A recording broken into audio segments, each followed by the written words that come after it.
High বন্ধুরা, তোমরা সবাই কেমন আছো? আমি ভালো আছি। আর এখানে দেখো চারপাশটা কেমন আমাদের বিল্ডিং এর। আর আজকে চলো তোমাদেরকে দেখাবো মুম্বাইয়ের একটা মন্দির। দেখো মন্দিরে এসে গেছি।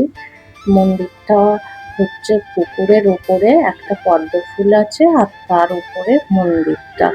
এখানে কিন্তু বিকেলে অনেক লোক আসে ঠাকুরের পুজো দিতে।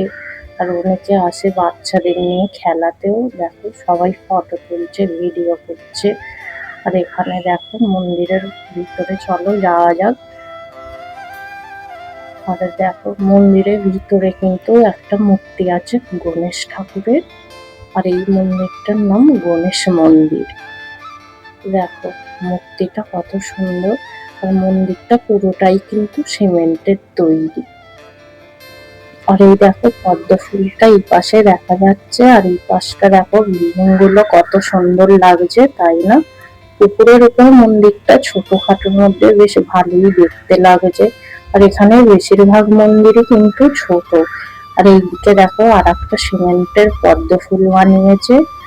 আর এখানে দেখো কি কচ্ছপ আর কত বড় একটা মাছ। দেখো এই পুকুরে কিন্তু অনেক মাছ কচ্ছপ আছে। এর আগেও আমরা এসেছিলাম। আর এখানে সবাই ওদেরকে খেতে দিচ্ছে বিস্কুট, পাউরুটি। আর এটা দেখো আমাদের বিল্ডিং এর নিচের রোডটা, কত গাড়ি যাচ্ছে দেখো। এখানে কিন্তু অনেক ভিড় থাকে দিনের বেলা। এতটাই ভিড় থাকে যে রাস্তা ক্রস করা যায় না। এটা এখন রাত্রেবেলা বলে অনেকটাই ভিড় কম। তো দেখো আর রাত্রেবেলা কত সুন্দর লাগছে লাইটের জন্য। যে কোনো পরিবেশ দেখবে দিনের বেলার থেকে রাত্রেবেলা অনেকটাই বেশি ভালো লাগে। আর এখন শীতকাল বলে এখন অনেকটাই ভিড়টা কম। তবে হ্যাঁ, পশ্চিমবঙ্গের তুলনায় এখানে ঠান্ডা অনেকই কম। পশ্চিমবঙ্গে যেমন এই শীতকালে সোয়েটার ছাড়া চলবে গেলে, এখানে কিন্তু সোয়েটার পরতে হয় না অতটাও। বড়দের বাচ্চাদের হালকা পাতলা পরাতে হয়।